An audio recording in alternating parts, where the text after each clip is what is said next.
اهلا بيكم يا شباب، ازيكم؟ اخباركم ايه؟ يا رب تكونوا كلكم بخير وكويسين. النهارده راجعين نتكلم عن السامسونج جالاكسي اي 35.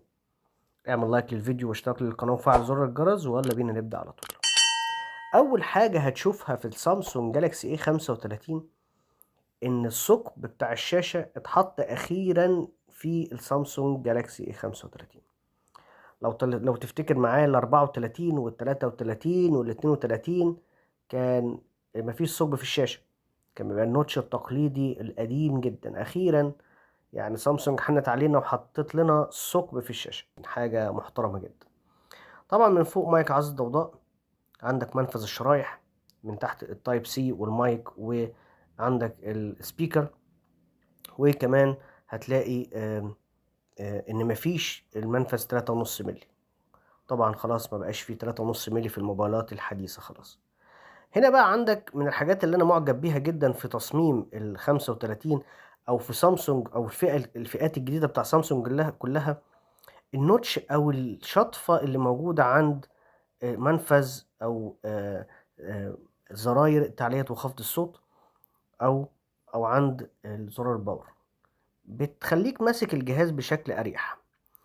من الظهر هتلاقي نفس الكلام برضو بتاع اللي موجود في ال 34، نفس رصة الكاميرات، لكن هنلاقي اختلاف بسيط هنعرفه واحنا بنتكلم عن الكاميرات. طيب بالنسبة للشاشة، هي نفس الشاشة بالظبط اللي موجودة في السامسونج 34، وهي السوبر امولود ال 1000 نتس ال 120 هرتز، اداء ممتاز والوان فوق الممتازة، 6.6 انش، نفس الحجم برضو بتاع ال 34. خد بالك احنا بنعمل مقارنة بين ال 34 و 35 بالمرة واحنا بنتكلم عن ال 35. حلو جدا. طيب هتلاقي ان الجهاز نازل بالكرتون من الكرتونة بتاعته بالاندرويد 14 بواجهة سامسونج ال1 يو ايز 6.1.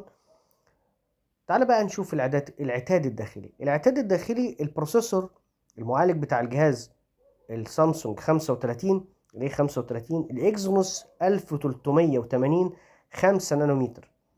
هتقول لي هو فرق ايه عن ال 34؟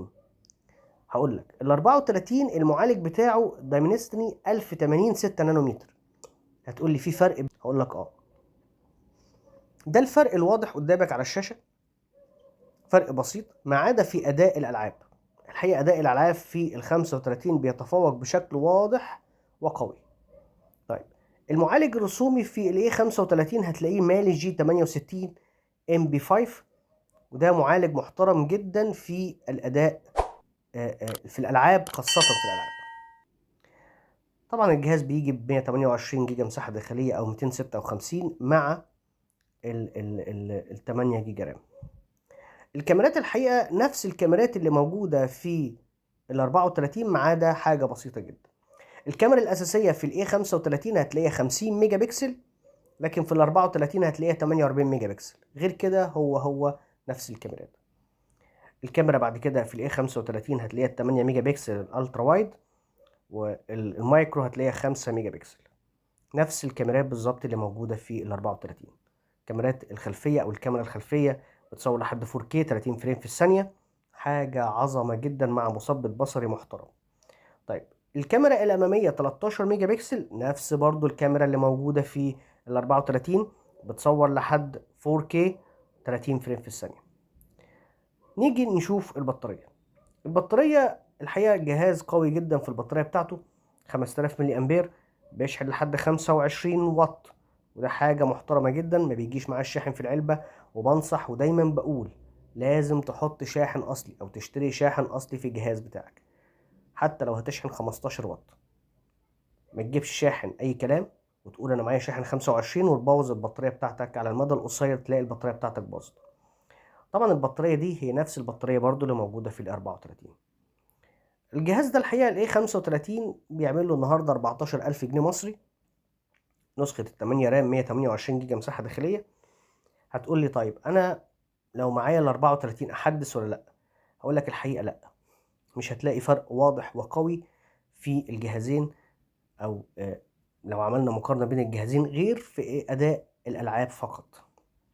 لو انت جيمر غير كده انت مش هتحس بفرق في الاداء خالص. فلو انت استخدامك عادي يعني خليك في ال34. الا بقى لو انت عاجبك موضوع الثقب في الشاشة ده وحابب ان انت تاخد هذه التجربة، دي حاجة تانية. الحقيقة جهاز محترم على اي حال، تقدر تعتمد عليه، جهاز يعني حاجة فاخر من الاخر. اتمنى ان انا قدرت اكون فدتكم. متنساش تعمل لايك للفيديو واشتراك للقناة وفعل زرار الجرس. لو احتجت اي سؤال انا مستنيك تحت في الكومنتات، ان شاء الله هرد عليك في اقرب وقت. اشوفكم الفيديو الجاي. تحياتي لكم.